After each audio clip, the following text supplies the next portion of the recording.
Everybody's got a story about coming to New York, so here's mine.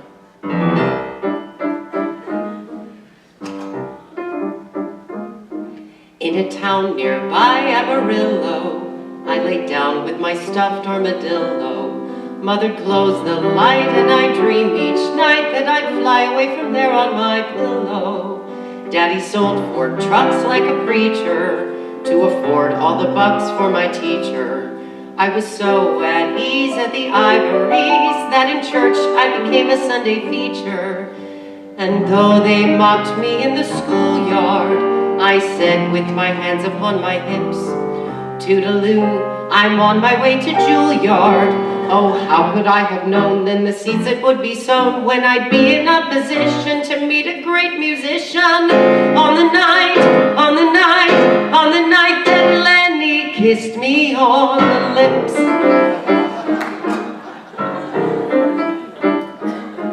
When I first arrived in the city, everyone was wicked and witty. I was 17, so naive and green, and now certain men were calling me pretty. I had come to learn from the masters, but the voice in my head was my pastor's. Walk the narrow path, or the God of wrath will smite you with a host of disasters. And so I resisted all temptations, though I may have made a couple slips. I shied away from demonstrations of any strong emotion or amorous devotion. I was unexpecting, completely unsuspecting. On the night that Lenny kissed me on the lips. You realize I'm talking about Leonard Bernstein, right? You got that? Okay, well I got to take his master class after that. And oh, the man, the legend, he was God to us. And oh, he'd tell us stories and he'd scream and cuss. And yes, he had his favorites, we all could see. I was no special friend, no, not me.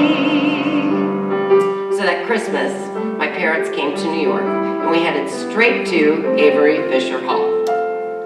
For my folks, New York's main attraction was to see Leonard Bernstein in action. With his tailcoat on and his white baton, he conjured quite a thrilling reaction. We arrived backstage with elation to express our complete adoration. With a warm embrace, Lenny clutched my face and consigned me to eternal damnation. My parents witnessed something shocking, for which they've yet to come to grips. This was no friendly peck we're talking, this kind of pushy friendship, this wet and mushy blendship for such a very young man. You see, he slipped me the tongue, man. On the night that Lenny kissed me on the lips.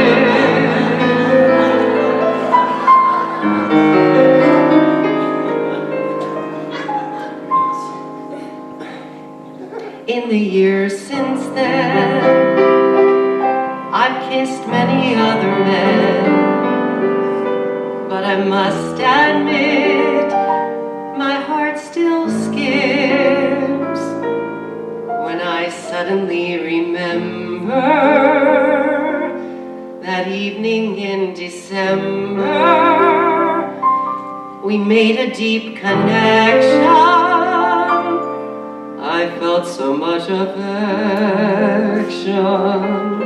and part of his